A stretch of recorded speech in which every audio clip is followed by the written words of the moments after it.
Persona 3 is a game. Wait, hang on. Oh god, I can already see the comments on this video. I just want to start off saying, I love the Persona franchise. Persona 5 sucked me in, and Persona 4 is probably my favourite games of all time at this point after playing it last year. But, there's just something about Persona 3 Portable that's bothering me. Both the game and just like Atlas in general. I haven't finished the game, I'm still quite early on, so this isn't really a review, but it kinda is. So think of it as a diary update in a way. And hey, when I do get around to finishing it, maybe I'll look back and laugh at how naive I was. But anyways, here's my diary entry for Persona 3 Portable.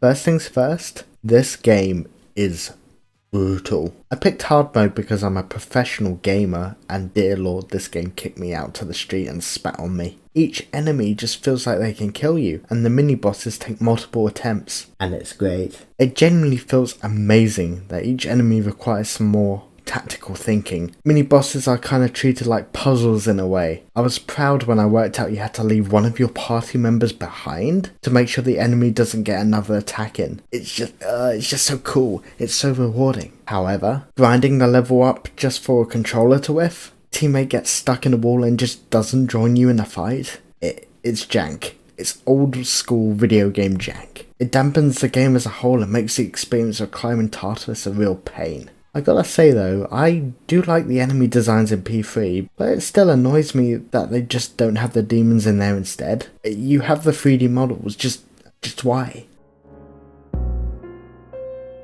In Persona 5 it started off quite harsh. Rumours spreading around, teachers being obviously unfair to you, but you have people who had your back, and they don't believe all the rumours and don't believe the teachers, so you bond that way. In Persona 4 it's a lot lighter. The transfer student is a new person and people want to go and meet the new transfer student because it's a nice place. Persona 3...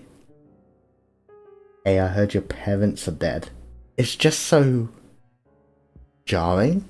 All characters have flaws, sure, but they're all just like unlikable. Yukari acts like a jealous 10-year-old and she only wants to speak with you about how dead your parents are. Like, what? Junpei's a creep, and not the tame amount either.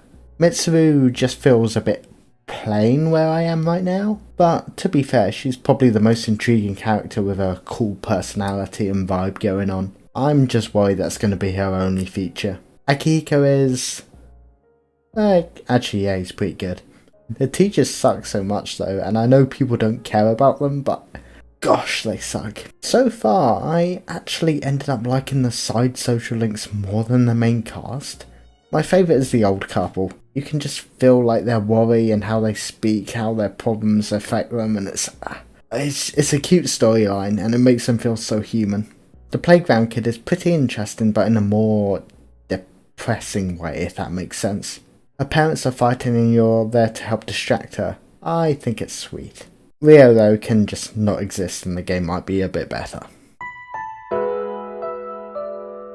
So, I heard many things about Persona 3 being a dark game, and I thought, it can't be that dark, right?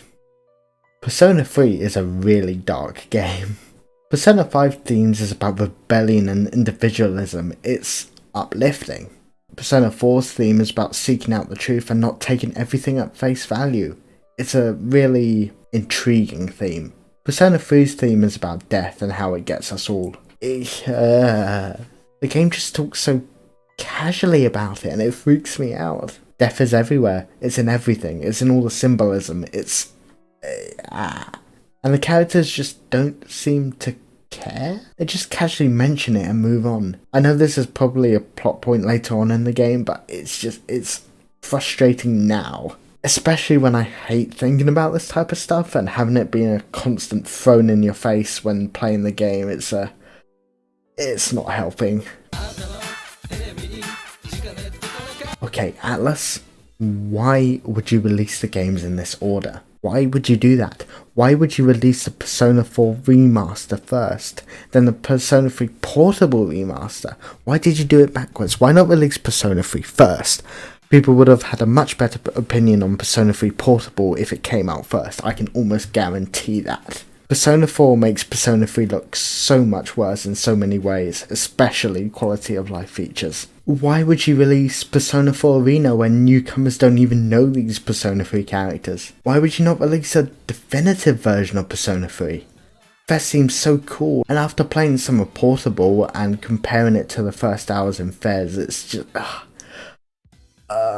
how limited Persona 3 Portable is really dampens the experience. Why not port both games if you don't want to make a new one? Why not just remake the game? You have the character assets from Dancing, you have the demons from Persona 5. No one will care if you just use the reskin mementos for Tartarus.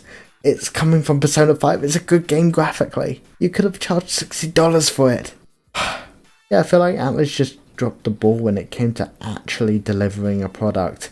It just seems so shoddily made, which is a shame because the Persona 4 Golden port was really nice, after some terrible lag in the first week or so. Persona 3 Portable is a good game, but not good enough to want me to continue it just yet. I might be very Persona'd out is all, but by it following Persona 5 and Persona 4 and it losing some quality of life features, it doesn't help its case. Sure, it might be faithful to the original game, but they could have just put some effort into it. Or think about the release schedule a little bit more than they did. Maybe releasing Persona 3 first. But yeah, I'm gonna take a break of the game while. I'll put it down, take a rest, and come back to it in a few months and see if I'll end up finishing it. That's my entry for Persona 3 Portable. Thank you for watching. Okay, I lied, I wanted to do one more section. Rapid fire list of things I want to say about the game. This guy is very creepy, but I'm interested in what he's about. The professor at the dorm is 100% either a bad guy or is gonna die. There's like no in between. Whoever made this UI and decided to make it inverted needs to use an invoker of their own. The songs in this game is nice, but the dorm music is like, why is it so different? The library girl looks like she will kill me in my sleep or kill everyone else for me, and I don't know what her deal is yet. The fact you were told you're an orphan and they never elaborate on it is weird. Mitsu is the worst support ever, and I know it's setting up for Fuka, but she's genuinely horrible and it's more annoying than anything. Talking about supporters, why would you hide Analyze in the Tactics tab? It doesn't make sense. Oh, and finally, Fuka is best girl. Okay, video ending for real now, goodbye.